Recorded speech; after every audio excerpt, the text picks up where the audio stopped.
इस क्वेश्चन में हमसे पूछा गया है कि in a Wheatstone bridge all the four arms have equal resistance R. If the resistance of galvanometer arm is also R, the equivalent resistance of the combination as seen by the battery is. ठीक है, तो मैंने कहा सबसे पहले तो एक Wheatstone bridge draw करते हैं. ठीक है, फर्स्ट, सेकंड, थर्ड, फोर्थ. ठीक है, यहाँ एक बैटरी कनेक्ट है, यहाँ पे पॉजिटिव टर्मिनल, यहाँ पे नेगेटिव टर्मिनल. ठीक है, और क्वेश्चन में कहा गया है कि अगर एक गैल्वेनोमीटर आर्म, ठीक है, जिसका रेजिस्टेंस भी आर है, ठीक है, एक गैल्वेनोमीटर जिसका रेजिस्टेंस भी आर है, उसको सेंटर में कनेक्ट कर दिया जाए, ठीक है, तो नेट रेजिस्टेंस या इक्विवेलेंट रेजिस्टेंस सर्किट के अंदर कितना फ्लो कर रहा होगा. ठीक है, क्वेश्चन के अंदर ये पूछा गया.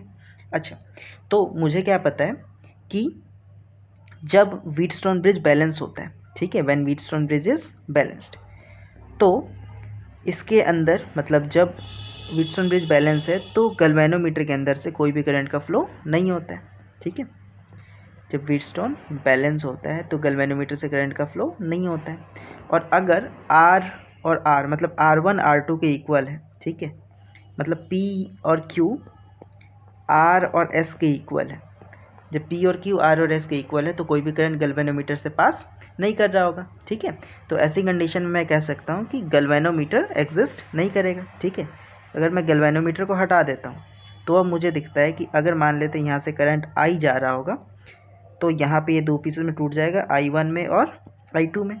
यही सेम I1 करंट यहाँ फ्लो करता हुआ इस B टर्मिनल तक जाएगा और यही I2 करंट यहाँ से फ्लो करता हुआ B टर्मिनल तक जाएगा. ठीक है, तो अगर इस सर्किट को मैं दोबारा ड्रॉ कर लूँ तो मुझे पता चलता है कि यहाँ R और R सीरीज़ में थे तो 2R बन गए, यहाँ पे भी R और R सीरीज़ में थे तो 2R बन गए. ठीक है, तो 2R का सर्किट बना और ये बैटरी से कनेक्ट है. ठीक है, अब 2R और 2R को अगर मैं सॉल्व कर लूँ तो मुझे दिख रहा है कि इनके बीच में कैसा कनेक्शन है, पैरेलल कनेक्शन है. ठीक है, दोनों के बीच में पैरेलल कनेक्शन है. अब पैरेलल कनेक्शन शो करते हैं तो मुझे क्या दिखता है कि sir R1 R2 R1 plus R2 use कर सकते हैं या 1/R1 प्लस 1/R2 दोनों यूज़ किया जा सकता है. ठीक है, तो मैंने यूज़ किया R1 R2 R1 plus R2 R equivalent निकालने के लिए.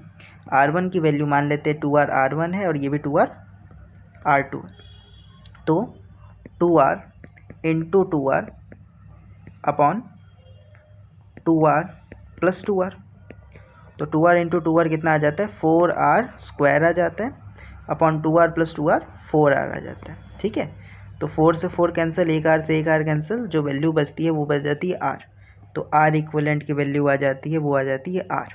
ठीक है, अब ऑप्शन कौन सा है, इक्विवेलेंट रेजिस्टेंस R मतलब C.